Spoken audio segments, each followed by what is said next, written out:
Professor Igor Jorge, é um prazer recebê-lo hoje para esclarecer algumas dúvidas relativas a planejamento patrimonial e sucessório no contexto da reforma tributária. Professor Igor Jorge é advogado há 20 anos, é consultor jurídico, tanto em âmbito nacional quanto internacional. Ele tem mestrado em contabilidade tributária pela FUCAP Rio de Janeiro, é pós-graduado em Direito Tributário e Processo Tributário pela Escola Superior do Ministério Público do Rio Grande do Sul, é presidente da Comissão de Estudos sobre Holdings e Gestão Patrimonial do Conselho Federal da OAB, é professor de cursos de pós-graduação e LLM de Direito Empresarial do IBMEC Rio de Janeiro, no módulo de Planejamento Sucessório em Empresas Familiares, é bolsista da Ohio University, nos Estados Unidos, no programa de Corporate Finance, é coordenador da pós-graduação de PPS e Holdings da PUC, Minas Gerais. Além disso, ministra também cursos relativos a planejamento patrimonial e sucessório no contexto da reforma tributária. Só pela sua formação já é possível visualizar como é importante essa mescla de conhecimento entre a atividade jurídica e a atividade contábil, especialmente no que tange a direito sucessório, direito tributário, a parte de direito civil, regimes de bens principalmente, para que o profissional possa agregar esse conhecimento da área jurídica à parte contábil e analisar as atividades ali e reportar isso ao fisco de uma forma que dê realmente o resultado esperado. Qual sua visão sobre o trabalho conjunto que deverá ser realizado entre os advogados e contadores a partir da reforma tributária? Bem, primeiro, obrigado pelo convite, Islene. É muito importante o trabalho que você está desenvolvendo para trazer à baila esse tipo de bate-papo, né? A reforma tributária está juntando muita gente e a sinergia entre advogados e contadores é sempre muito importante. Respondendo aqui, a minha visão sobre o trabalho conjunto, né, entre advogados e contadores a partir das mudanças promovidas pela reforma tributária persiste a mesma do que era antes da reforma tributária. O planejamento patrimonial sucessório, com utilização de holdings, né, e outros instrumentos que demandem naturalmente atividade contábil, é imprescindível que exista advogado juntamente com o contador. E aqui eu quero fazer uma especial menção ao nível de sensibilidade que advogados e contadores têm dentro dessa atividade. Veja, a parte contábil corresponde a cerca de 15% do trabalho dentro do planejamento patrimonial e sucessório, tá? E os outros 85% é parte jurídica. Por isso, né, e às vezes os contadores ficam meio chateados comigo quando eu faço algumas falas, né, uma fala meio polêmica, até para atrair o hater, né, porque o hater ele dá engajamento, mas é um fato. Eu, enquanto advogado, não posso fazer o trabalho do contador. Não posso. E de mesma sorte, o contador não pode fazer o trabalho do advogado, né? Não só sob pena de exercício ilegal da profissão, mas sob o ponto de vista do advogado. Se for fazer o trabalho do contador, não sabe fazer, né? Então, cada um ali no seu quadrado. Da importância desses profissionais estarem juntos, caminharem de mãos dadas. Especificamente quanto ao contexto da reforma tributária, nós temos aqui advogados tributaristas e contadores, todo mundo voltou para a estaca zero. Então, eu digo que eu que sou tributarista há 20 anos, a gente se igualou ao pessoal que está ali no terceiro período da faculdade, está começando a estudar tributário agora. Por quê? Porque toda aquela concepção de cadeia tributária que não era neutra, né, regime cumulativo, substituição, isso tudo vai acabar. Isso tudo vai acabar. Então é necessário você aprender de novo a andar de bicicleta, né? É como se você tivesse aprendido a andar de bicicleta, só que agora a bicicleta não é mais com duas rodinhas, é com uma rodinha só, você vai ter que andar agora no monociclo, né? Então você vai ter que se adaptar e tirar aqueles vícios outrora adquiridos dentro dos trabalhos tributários. Então, assim, continua sendo a mesma posição. Advogado e contador devem andar de mãos dadas. E não sob um ponto de vista litigante, belicoso. Pelo contrário, devem caminhar de tal modo que um complemente o outro, porque esse tipo de trabalho é um trabalho multi e interdisciplinar. E vão vendo não só ali o direito puro, mas também a parte de contabilidade. E a parte de contabilidade que o advogado tentar fazer, tentar coordenar, é muito provável que dê problema. Assim como a parte, né, jurídica que o contador for tentar fazer, bem provável que dê problema, e não por maldade, mas o natural desconhecimento em virtude da falta de formação de ambos ali. Anteriormente, quando a gente falava em planejamento tributário, a gente analisava os cases. E a partir daquilo, a gente tinha uma segurança maior na análise dos quesitos e conseguia dar uma decisão, uma posição mais assertiva em decorrência daquela análise. Agora, com a reforma tributária, a gente começa a demandar uma visão mais integrada do conjunto de operações das empresas. E eu acho que, a partir disso, o contador começa a ter também um papel importante nesse conjunto de tomada de decisão e também na parte de integração de sistemas, para que possa ter realmente um sistema que traga a informação para que seja possível ao gestor avaliar ali as medidas que vão adotar a partir de então. Eu acredito que você concorde aí nessa questão em relação às mudanças também operacionais que a gente vai precisar ter a partir de então. Né, as planilhas também vão Certamente. precisar se conversar na gestão, né? Tudo que a gente fala, não só o sistema, mas também todos os trabalhos, as fontes ali de tomada de decisão vão precisar ter uma visão mais integrada das operações do conjunto. Eu gostaria de saber quais benefícios existem atualmente na utilização das holdings nas atividades de locação de imóvel e como vão ser alteradas essas operações de locação a partir da reforma tributária, sobre o aspecto de equiparação da pessoa física à jurídica, o que está prescrito, a aplicação de fator de ajuste, compensação de créditos ao longo da cadeia. Com relação especificamente a quais são os benefícios, né, quais benefícios existem atualmente na utilização de holding nas atividades de locação de imóveis, esse é o contexto pré-reforma, né? Aliás, nós temos lá hoje, no Congresso Brasileiro, nós lançamos, se me permite fazer aqui a menção, Claro. nós lançamos o manual, né? O manual da holding imobiliária no contexto pós e pré-reforma, e lá, inclusive, você é uma das alunas mais brilhantes lá, você vê que a gente fala muito sobre isso, né? Tem um módulo só sobre isso lá. Como é que funciona a atividade de locação de imóveis quando comparado, né, com a pessoa física e comparado com a holding? Primeira coisa, a gente precisa ter cuidado na hora de falar holding, porque holding, no contexto técnico, né, aquele 6462-0/00, ele fala de uma empresa que é sócia de uma outra empresa exercendo o controle sobre ela. Essa holding imobiliária, que tecnicamente seria uma administradora de bens imóveis próprios, ela é uma empresa que exerce controle sobre os seus ativos imobiliários e realiza a locação deles.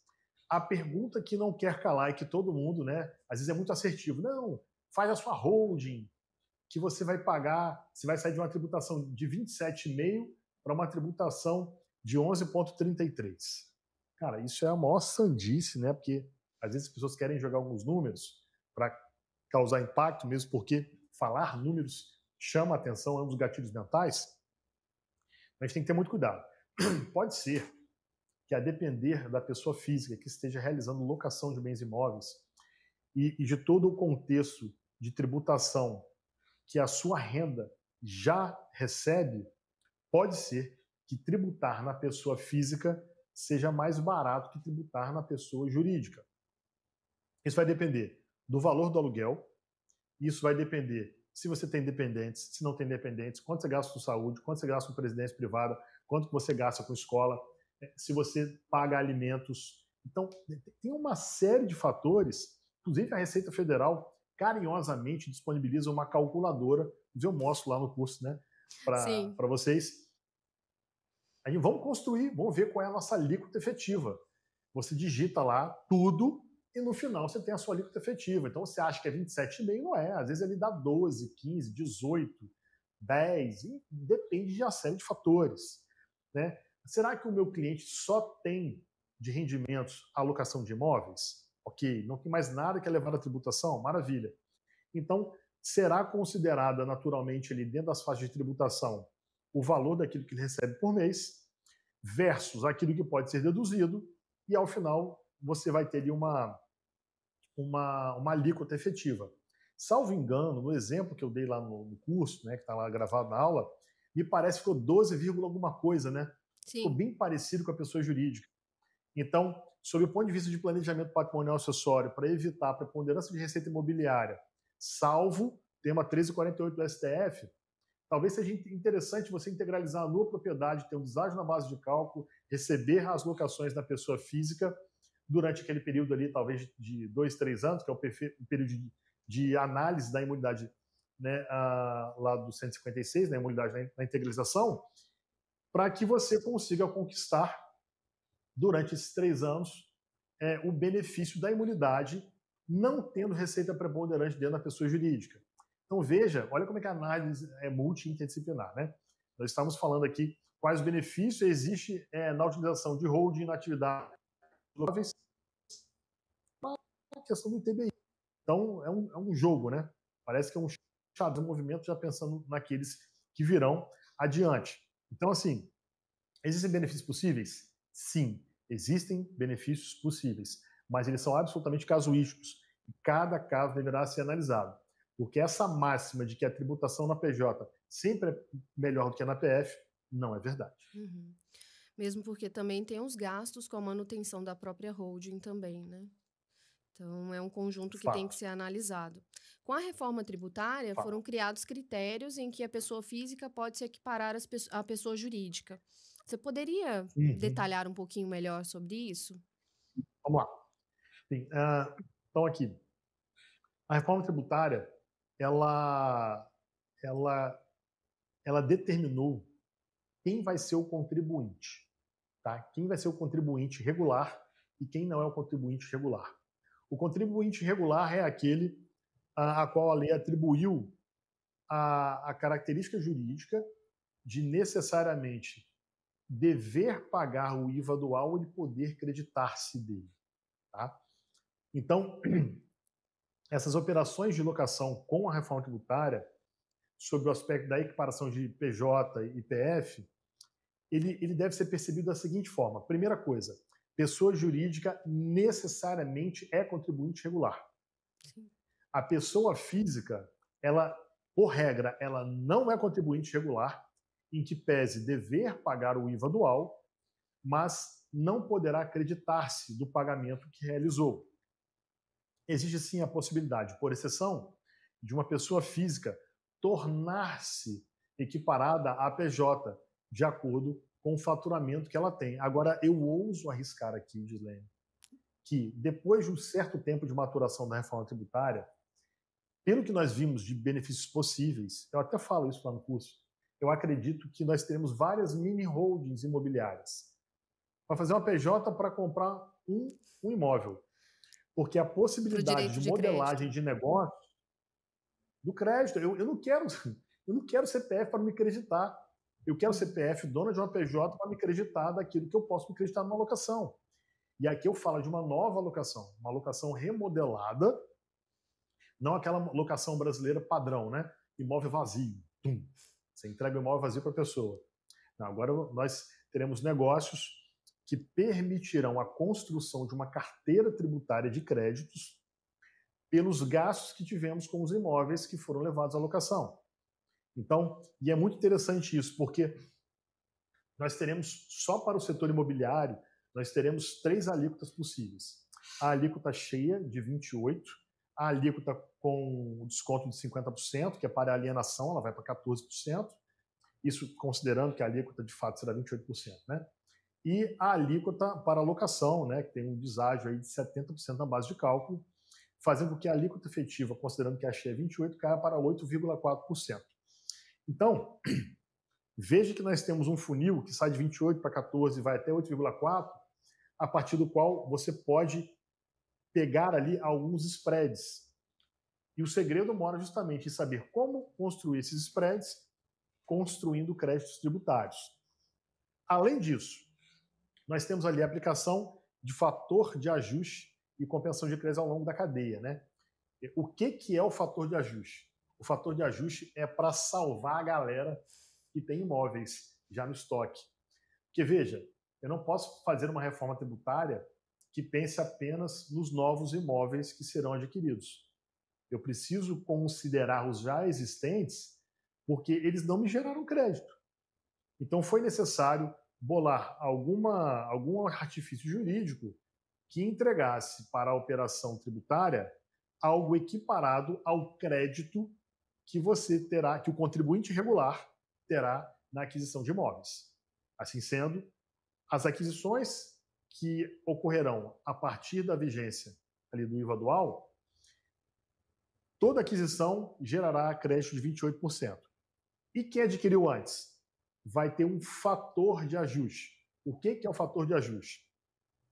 As tributações do IVA dual incidirão sobre a diferença positiva sobre o valor que foi agregado em relação à última operação.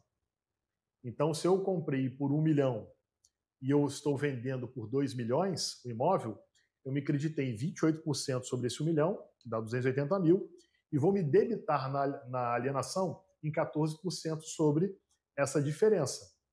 Então, é justamente nessa diferença que eu tive em virtude de estar realizando pós-efeitos da reforma tributária, é que eu preciso entregar tratamento equiparado aos imóveis já existentes no estoque. Então, essa variação que vai me permitir tributar apenas 1 milhão positivo e não os 2 milhões inteiros, chama-se de fator de ajuste.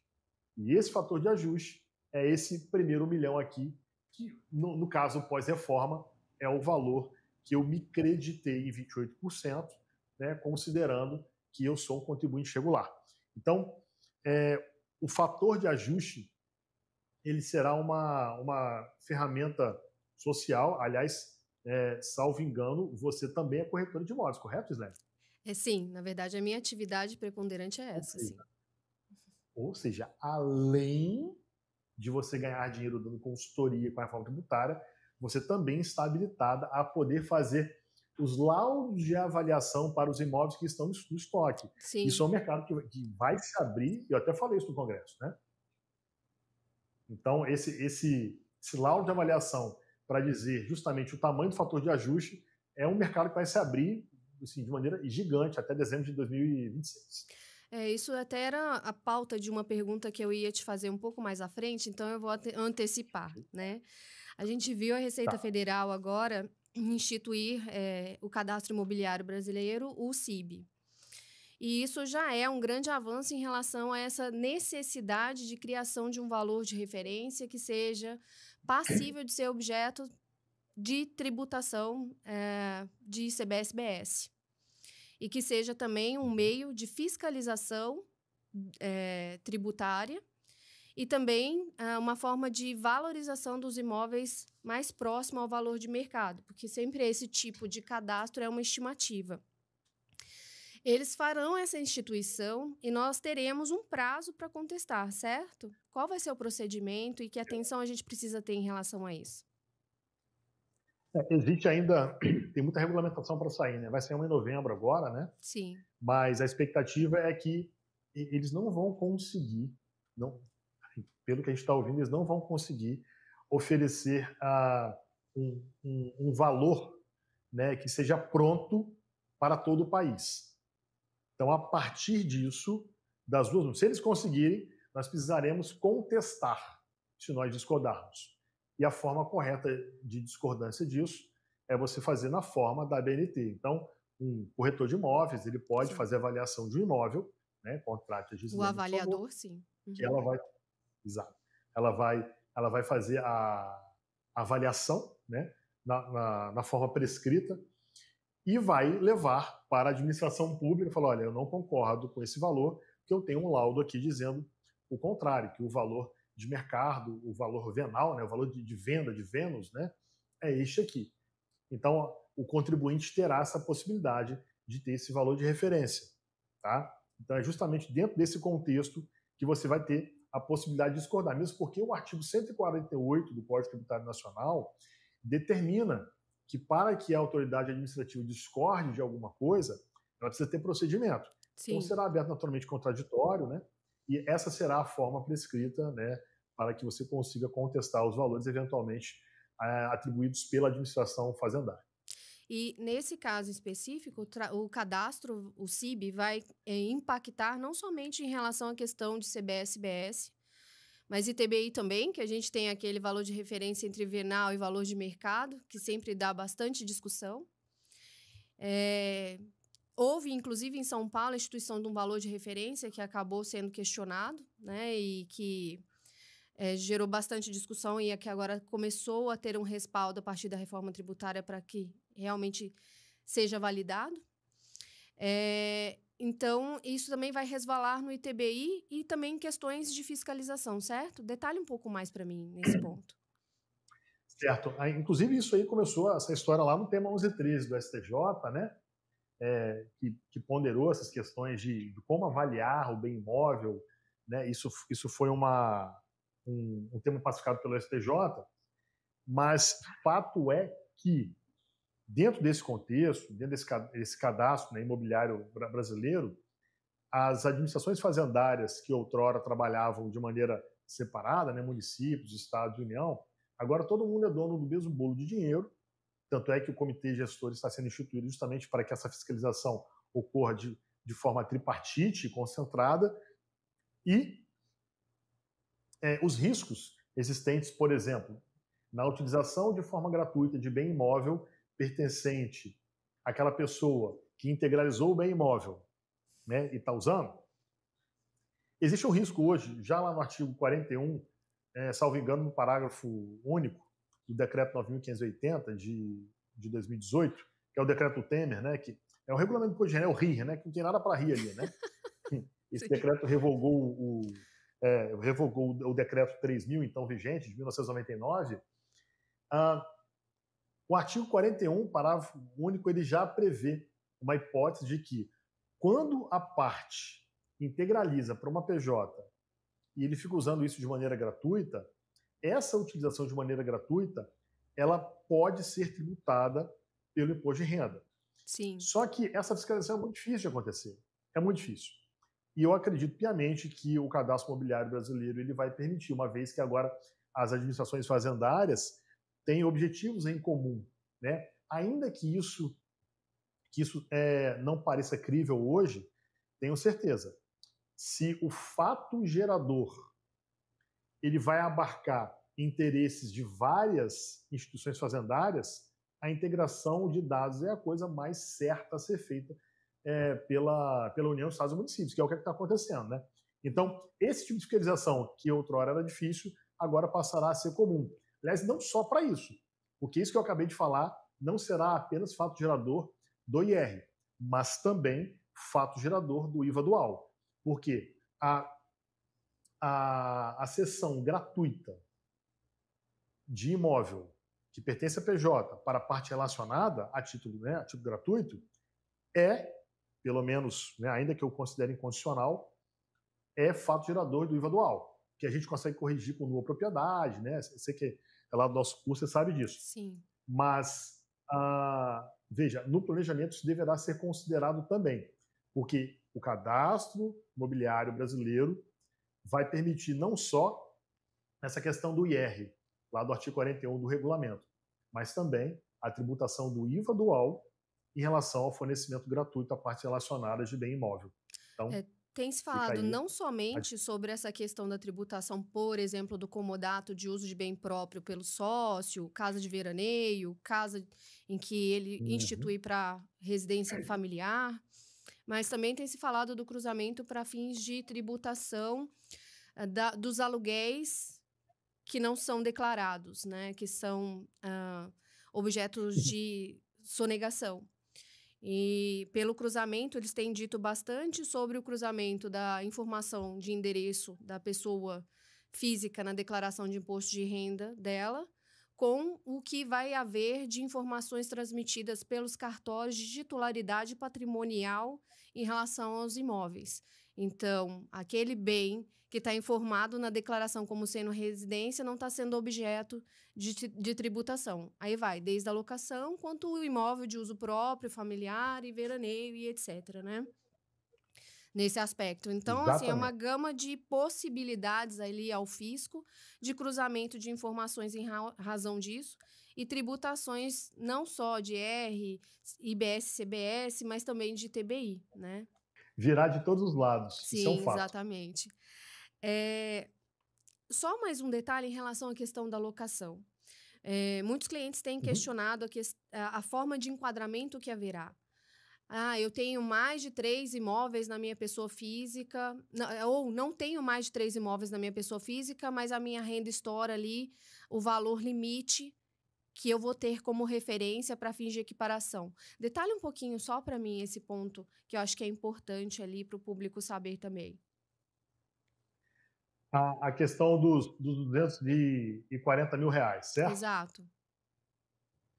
Pois é, esse é um ponto muito sensível que a gente precisa ter muita atenção, porque a pessoa física necessariamente deverá considerar o que que, o que, que é mais interessante, manter na pessoa física ou passar para a pessoa jurídica. Então, assim, nós temos alguns limites para não incidência de pessoa física, né? Então, assim, no caso de locação e arrendamento, a receita anual ela tem que ser até 240 mil e máximo de 3 imóveis distintos no ano calendário anterior, tá? Isso no caso, locação e arrendamento.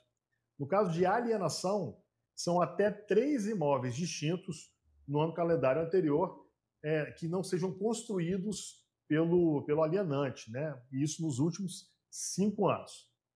E os imóveis construídos pelo alienante é até um imóvel construído pelo próprio alienante, né, pela própria pessoa, nos últimos 5 anos, antes da alienação.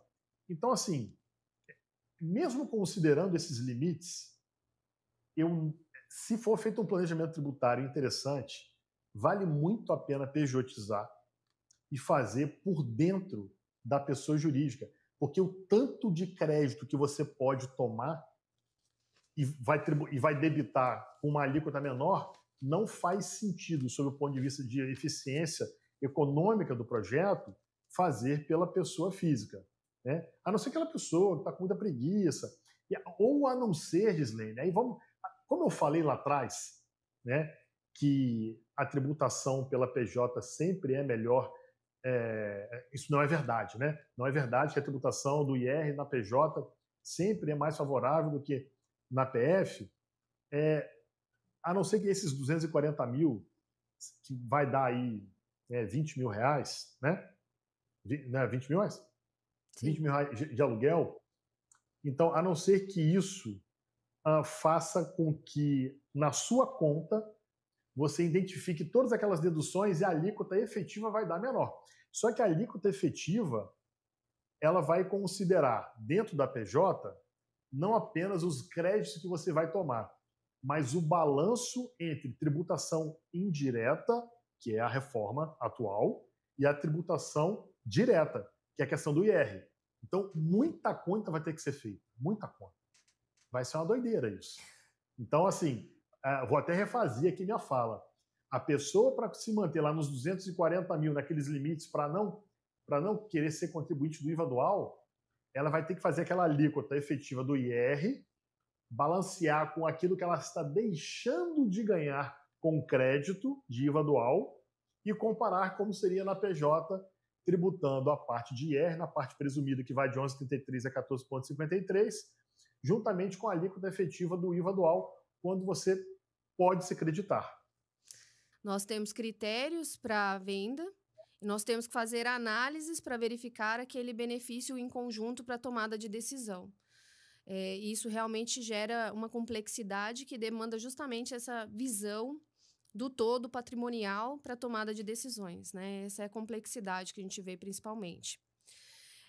Justamente por essa questão de possibilidade de equiparação da pessoa física à jurídica na reforma, e a questão dos créditos, justamente, existe uma tendência ao aumento da utilização de holdings, certo? E também em relação à questão de tributação de IOF em relação à previdência privada, eu queria saber se você vê que existe uma tendência ao aumento de utilização de holdings com seguros de vida para fins de PPS. Sim, eu acredito. Veja, o planejamento patrimonial acessório, ele é um desenho multidisciplinar, né? E a gente não faz planejamento patrimonial acessório apenas com holding, né? Holding é a pontinha do iceberg. Tem até uma postagem que eu fiz que tem a pontinha do iceberg e holding aí embaixo, né? E vários outros, mais do que 10 instrumentos que podem ser trabalhados de maneira sinérgica. e falando sobre a utilização do seguro de vida juntamente com a holding, né? Existe ainda, muita gente fala que holding e seguros são excludentes. Isso é uma grande mentira, são absolutamente complementares, né? Por exemplo, eu prefiro a utilização de seguros para fazer um asset allocation, alavancar um capital e suceder tendo empenhorabilidade, não pagando imposto de renda, não pagando TCMD, do que pegar esse dinheiro, colocar dentro de uma PJ e me sujeitar a uma tributação sobre receitas financeiras. Então, isso é um negócio que eu não consigo conceber fazer tributação de dinheiro por dentro de pessoa jurídica. Salvo alguns desenhos que o próprio professor Luiz Couto gosta de utilizar PJs do Simples Nacional, pelo fato de que PJs do Simples Nacional não tributam receita financeira. Eu, particularmente, vejo mais benefícios fazer isso por dentro de um seguro de vida, considerando que esse tipo de instrumento ele traz esses 3 benefícios imediatos, né? Empenhorabilidade, isenção de IR, isenção de TCMD. E uma outra questão muito importante é que o seguro de vida ele pode e deve ser utilizado para pensar a sucessão de cotas empresariais com relação à pessoa-chave, por exemplo.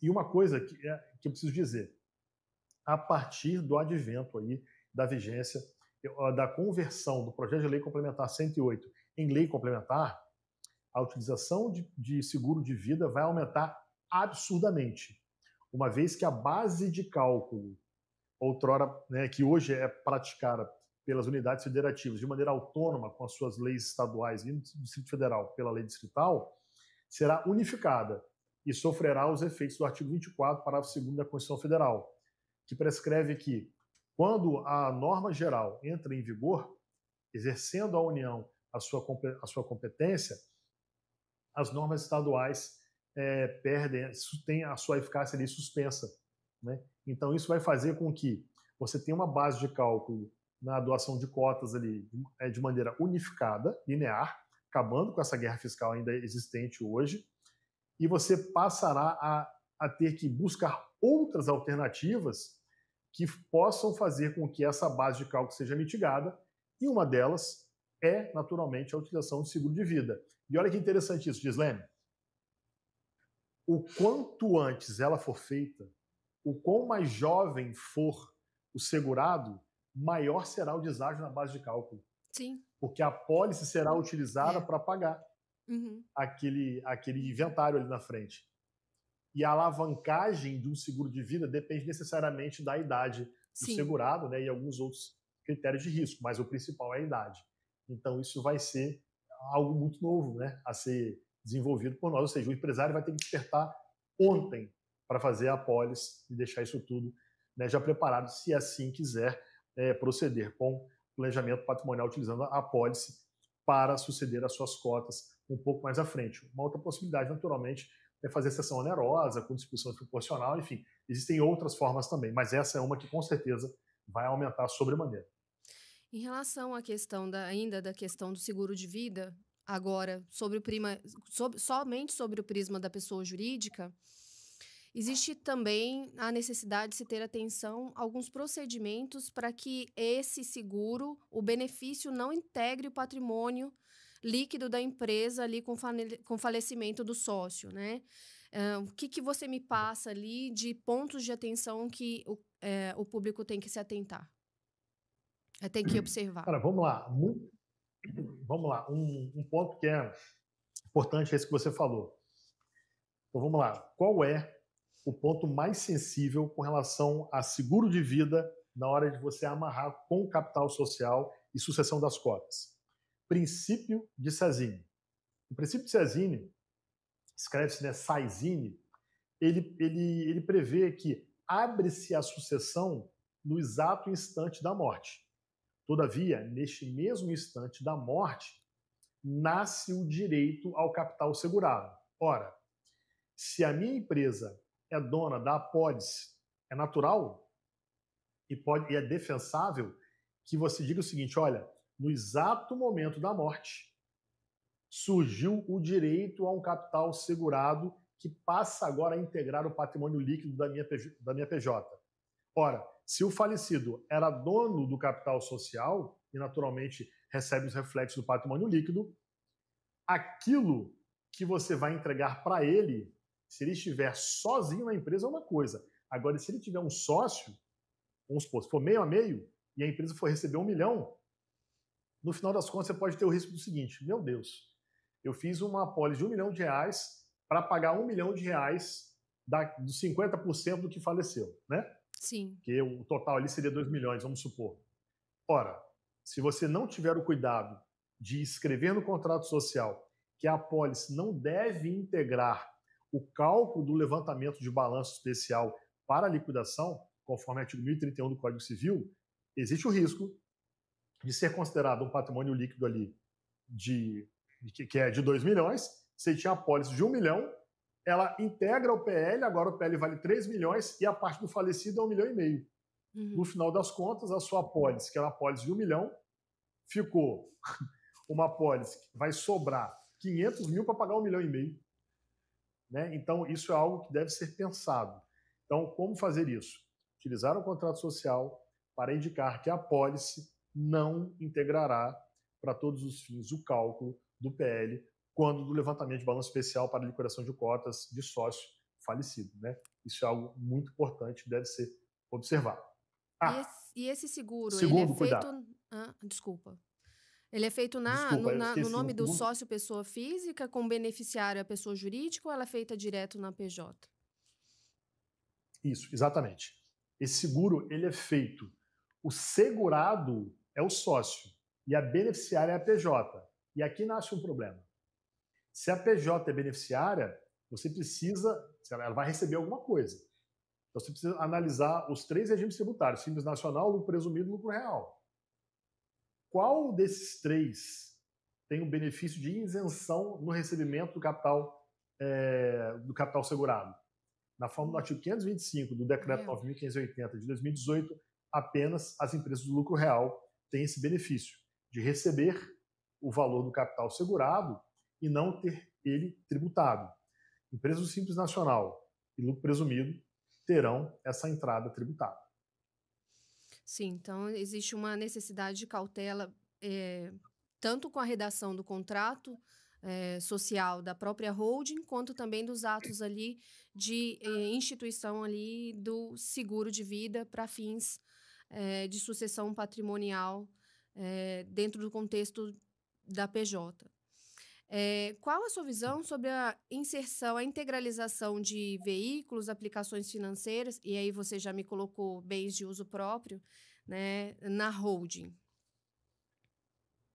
Pois é, vamos lá. Veículos, eu não gosto de veículos por uma série de questões. Se você integraliza um veículo ou você compra o veículo dentro da PJ, naturalmente esse veículo ele vai sofrer pela IFRS, né, que iniciou sua vigência em 2008, ele vai sofrer uma depreciação de 20% ao ano. Então, no final de 5 anos, esse veículo vale zero. Quando você for vender, ele tem um ganho de capital enorme a ser pago.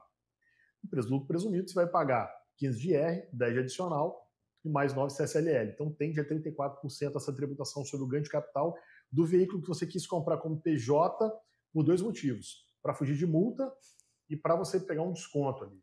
Então, é o barato que sai caro. Veículo pode se envolver em acidente, matar, atropelar, etc. Tem seguro? Cara, será que esse seguro está bem dimensionado? Né? Hoje você vai ver, as pessoas fazem aí seguro para carro e não colocam a cobertura contra danos materiais, né, e terceiros de pelo menos R$500 mil. A Hilux hoje, um monte na rua aí. Cara, isso que tem uma Hilux, é R$500 mil um carro desse. Aí não alcança, o seguro não dá conta, e eu prefiro deixar esse veículo fora, fazer uma procuração com cláusula em causa própria para sua sucessão e deixar isso amarrado. Eu prefiro assim, tá? Com relação a ativos financeiros, foi aquilo que eu falei já, né? Eu prefiro fazer a sucessão de ativos financeiros por dentro de uma apólice, para que nós tenhamos aí isenção de IR, isenção de TCMD, fazer uma alavancagem de capital com impenhorabilidade e fugir da tributação desse dinheiro dentro da PJ. Aliás, muito cuidado. Muita gente coloca dinheiro na PJ, né? Se você coloca o dinheiro dentro de uma PJ sem a contraprestação correspondente, entende-se que isso é uma doação, vai cair na COSIT 111, vai ter, além do TCMD, vai ter tributação de IR e de CSLL.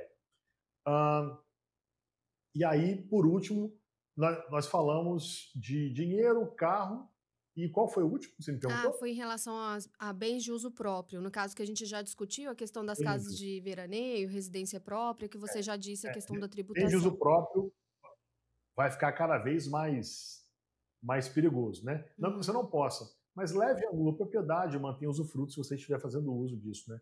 Que a qualquer tempo, se você quiser, você pode renunciar a esse usufruto, né? E aí se esquivando dos riscos do IR e do IVA dual. Eu tenho, agora mudando um pouquinho o contexto da abordagem, tem alguns clientes que eles constituem a holding visando os benefícios de locação. E não pensam ali no procedimento sucessório ou não evoluem para isso. E nesse caso ali, não realizam as doações de cota em vida para os sucessores. Qual que é a consequência desse ato em relação ao inventário e os custos decorrentes a isso? Cortou um pouquinho sua voz, né? Desculpa. Ah, Você falou que desculpa. muitos seus clientes relatam. As consequências de Cortou um não pouquinho. fazer a doação de cotas em vida, constituir a Ah, tá. PJ, em relação ao inventário e custos decorrentes, do falecimento. Ele só trocou cebola, né? Ele só trocou cebola. Ele pegou sei lá, um suco de laranja, trocou por uma água de coco, de mesmo valor, vai fazer inventário do mesmo jeito, Sim. não mudou nada, né?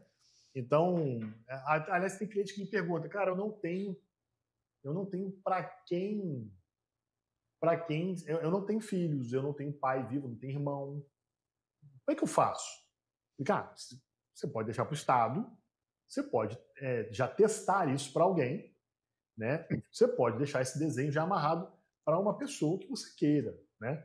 Agora, veja, a pessoa que não tem sucessor, que não tem herdeiro necessário, ele pode pretender, com uma PJ, a organização, né, dos seus ativos, pode pretender um eventual benefício tributário, né, e visualizar outras operações, GMNE, algo do gênero. Né? É o caso daquela senhora que passou no Fantástico ontem. Lembra? Aquela lá ela tem o do edifício Chopin, aquela senhorinha que o motorista estava foragido, acharam o cara lá no meio do mato, dentro dos imóveis que é dela. Ela é herdeira de um bilionário e ela não tem filhos. Então eu vou até sugerir que ela deixe parte para mim, mas não tem herdeiro. Né? Não tem herdeiro. O motorista lá estava tentando se dar bem, carioca esperto lá, mas lá a polícia pegou ele, né? Sim. Então veja, aquele que tem sucessor, faça a sucessão. Porque fazendo a sucessão, você garante a aplicação da lei vigente e você se protege da lei futura, que ao longo das décadas só vem ficando cada vez mais cruel, né? Cada dia que passa fica pior. Então você congela, né? E você faz a sucessão e garante ali a aplicação daquela regra. E ainda hoje é possível a gente fazer isso pagando um ITCMD de 4% e como já foi mencionado até pela sua explicação, a tendência é de uma potencial elevação em curto prazo, né, com a reforma tributária, certo? Sim, exatamente. Essa elevação ela já vai acontecer pelo aumento da base de cálculo. Né? Uhum. Não é aumento, né? A base de cálculo será alinhada e equiparada no país inteiro. Então, aquela possibilidade que existe hoje em São Paulo e também no Mato Grosso, isso vai acabar. Agora, mudando o contexto para sua expertise de âmbito internacional, né? Eu vejo muitos dos meus clientes na intermediação imobiliária, eles têm investido no mercado internacional para buscar justamente uma proteção e um ganho em câmbio também, e outras questões relativas até a uma eventual saída do país mesmo para fins de residência no exterior. Eu queria que você destacasse alguns pontos importantes relativos à saída definitiva do país, o inventário no exterior, a possibilidade de utilização de estruturas offshore para fins de planejamento patrimonial, e me falasse sobre o seu trabalho hoje desenvolvido nesse segmento. A saída fiscal do Brasil é algo que tem que ser pensado de maneira muito séria. Né? Saída fiscal não é você pegar, fazer saída fiscal, aí, sei lá, dou saída para Portugal, constituo PJ lá, coloco os meus bens na PJ de lá, faço a doação das cotas de ascendente para descendente, porque lá não é fato gerador do imposto do selo, não pago imposto e volto com um domicílio fiscal para o Brasil. Não é assim, isso não passa. Né? Isso aí total falta de propósito negocial, é abuso de como é que fala? Abuso de abuso da utilização da possibilidade que a lei dá, né? Então isso é preciso ser feito com muita seriedade. Você vai ter que ficar fora, vai ter que sair, não vai poder retornar para o país durante determinado período.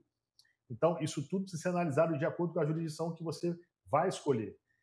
Tem muita gente que tem pensado em comprar algumas cidadanias, né? Para a cidadania americana, é possível você comprar. Tem o visto EB5, tem um custo lá para brasileiros, né, na casa de $1 milhão. Se você for europeu, o cidadão italiano consegue ali por $100 mil, $90 mil. Depende muito. Existem outros vistos migratórios também, como EB1, EB2, EB2NW, que você pode, sendo uma pessoa fora da média, o governo pode ter interesse de que você tenha um green card para trabalhar. Você necessariamente vai ter que migrar e ficar lá. Depois de 5 anos, você já pega a sua cidadania, né? O atual governo, o governo Trump, né, tem sido bem duro nessas questões, mas quem é bom, quem leva a riqueza para lá, quem produz, quem vai fazer o país prosperar, os Estados Unidos continua de portas abertas, né? O que eles não estão querendo lá atualmente é aquele imigrante que não vai trazer qualquer tipo de valor e riqueza para o país. Existem outras possibilidades, como Canadá, Uruguai, Paraguai, né, que você também consegue fazer ali a compra do seu visto. Tanto é que tem muito brasileiro indo para o Paraguai. Mas isso precisa ser pensado de maneira absolutamente estratégica, isso é complexo, deve ser absolutamente casuístico. Pessoal que gosta de fazer offshore. Vou fazer offshore no Panamá, Bahamas, BVI, enfim, Malta e por aí vai. Assim, com qual finalidade? Para que você quer offshore? Você vai gastar aí para abrir, sei lá, $5 mil, $3 mil, mais a manutenção anual aí de fazer os tax terms e outras coisas mais uns $2 mil por ano. Mas com qual finalidade? Você quer ter uma reserva fora, você quer dolarizar, o que é muito bom, e eu recomendo que seja feito isso. Você quer investir fora? Beleza, vamos investir nos Estados Unidos? Legal.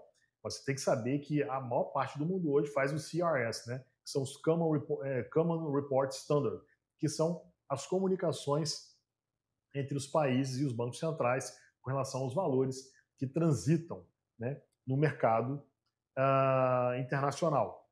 Então, isso deve ser pensado com muito carinho, com muito cuidado. Existe uma série de coisas a serem analisadas e um dos principais pontos é o domicílio fiscal.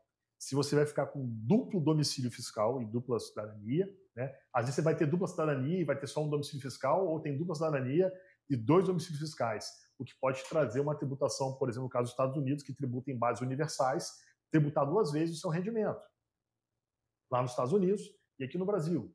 Isso tem que ser pensado com muito cuidado. É claro que acontece bastante. Em diversos casos, é interessante você fazer isso. É interessante.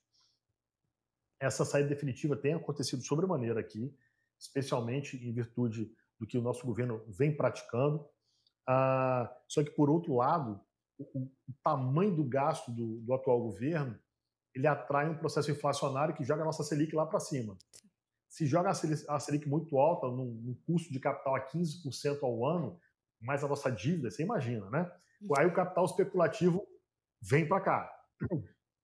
Então tem brasileiro dando saída fiscal. Aliás, eu estou fazendo um desenho desse agora. O cliente vai dar saída fiscal, vai levar uns 100 milhões lá para fora, vai ficar lá, vai dar saída fiscal, tem cidadania italiana, vai pegar a cidadania americana também e vai investir no Brasil através de um PIC. Ou seja, vai ganhar dinheiro em cima da Selic brasileira estando morando fora. Então, isso não gera riqueza para o país. Capital especulativo se retroalimentando e o país ficando pobre, né? Então, infelizmente, quem tem grana e às vezes quer fugir do risco Brasil, não tem jeito, tá levando dinheiro para fora e vai investir aonde o capital é tratado com mais carinho, por exemplo, o Paraguai. Fim de gente assim. Mas muita gente levando dinheiro para o Paraguai. Muita gente. Então, eu lamento pelo nosso país, né? Mas... então é sempre assim, importante, né, destacar a necessidade de formalizar essa saída também. essa atenção aos recolhimentos fiscais decorrentes dessa saída, um planejamento eficiente para que isso aconteça, uma atenção de que os imóveis no exterior serão sujeitos a um inventário no exterior e, portanto, aí uma análise Uhum. de um uso de offshore para poder viabilizar o acesso ao inventário de uma forma mais eficiente, mas sempre com Ah, cuidado, né, para que seja instituído de uma forma ali correta, como sempre foi colocado ali sobre o trabalho que você desempenha, né. Então, assim, quem quiser mais Gislene, informações. Uhum. posso fazer um adendo? Claro. Recentemente, o STJ deu uma decisão de um caso, era um patrimônio que foi levado para fora 400 milhões de reais, tá? E esses 400 milhões de reais estava em imóveis que pertenciam a uma offshore. E no final das contas, o STJ falou o seguinte: olha, eu não tenho como interferir, ainda que os imóveis estejam no Brasil, mas a dona é uma offshore. E eu não tenho poder de impor a ela a minha decisão. Então, você vai ter que fazer esse inventário lá. Então, se você tiver interesse em fazer um planejamento que vai que você não concorda com essa questão da legislação da legítima brasileira, existem outras jurisdições que você não tem essa marca aqui no Brasil, né? Então o STJ falou, olha, vai resolver lá. E lá não tinha legítima. Então, nesse caso, a pessoa conseguiu, inclusive, proteger parte da legítima referente a esse patrimônio que estava lá. Então, isso é muito importante e está dentro desse contexto da análise da construção de offshore e de saída fiscal e etc. Excelente. Para quem queira mais informações sobre o seu trabalho, o seu Instagram, acompanhar o seu trabalho e os cursos que você ministra, poderia passar seu contato de Instagram? Claro, o meu Instagram é prof.igorjorge, prof de professor, Igor com H, Y, G, dois Os, R, o Jorge é normal mesmo, Jorge. Então, prof.igorjorge, Igor com H, Y, G, O-O-R, Jorge. E nós temos ali o nosso programa de formação, né, do qual você é nossa aluna lá, eu Sim. tenho muita alegria e Dos orgulho de tê-la, dois, né? né, Dos dois, de dos dois, reforma né? e de programa de formação. Exatamente. O programa de formação é para aquela pessoa que tem interesse em se aprofundar e tornar-se um planejador com grande bagagem. Né? Lá nós temos hoje mais de 230 horas de aula e de 15 em 15 dias tem aula nova e não acaba, e é assim mesmo, porque para mim não acabou, então meus alunos nunca vai acabar. E o nosso outro, nós temos um curso que nós lançamos, eu e o professor Jefferson Valentim, que é uma das maiores autoridades hoje na reforma tributária. Né? Jefferson, inclusive, tem livros que são vendidos assim em larga escala. Um deles, inclusive, está aqui ao meu lado, que ele lançou e trata sobre o IVA dual nas operações imobiliárias. É esse livrinho aqui. Ele tem uma Cadê? Fazer o excelente merchan. abordagem didática, né? Ele é maravilhoso. Ele é bem prático, esse livrinho aqui. E a Bíblia da Reforma Tributária, do Eurico Desante. Sim. Esse livro aqui, o Jefferson também participou, e o que eu achei legal é que o Eurico fala que o critério que ele utilizou para convidar os autores para escrever este livro é dos autores terem mergulhado profundamente durante esses 5 últimos anos aí na reforma tributária, dentro do núcleo de estudos fiscais, da GV e outras coisas mais. Então, eu tive a alegria de lançar com o Jefferson lá no Congresso Brasileiro o pré-lançamento do nosso curso sobre operações imobiliárias na reforma tributária. Fizemos um lançamento há quase 2 meses e agora nós teremos mais um lançamento no dia 30 de setembro e dia 1º de outubro. Nós falaremos de maneira prática no workshop, né? Inclusive, o nome desse workshop é a nova tributação imobiliária na prática. Inclusive, está lá na minha bio do meu Instagram. Se você der um pulinho lá, você vai conseguir ver isso aí. Se você quiser também, se você botar Igor Jorge, com esse nome bonito pra caramba, .com.br, você vai achar não só o meu curso, mas também o programa de formação. E se você quiser, o meu número de telefone está lá no meu contato do Instagram, e é o DDD 11 95775 4898. Não, excelente. E em relação, inclusive, ao próprio curso, eu tenho já assistido às aulas. É um conteúdo assim bem aprofundado e muito didático, algo simples, acessível para aqueles que querem começar agora a entender tudo que mudou, né? Ou seja, tudo. Eu agradeço imensamente a gentileza de dispor do seu tempo. para trazer tanto conhecimento e a relevância dessa atualização para todos, né? Desde empresários ou pessoas físicas que têm patrimônio e querem fazer a manutenção de uma forma segura. Agradeço muito. Foi um prazer, Juliane. Obrigado, parabéns pela Obrigada. iniciativa. Deus te abençoe. Conte sempre comigo. Amém. Obrigada.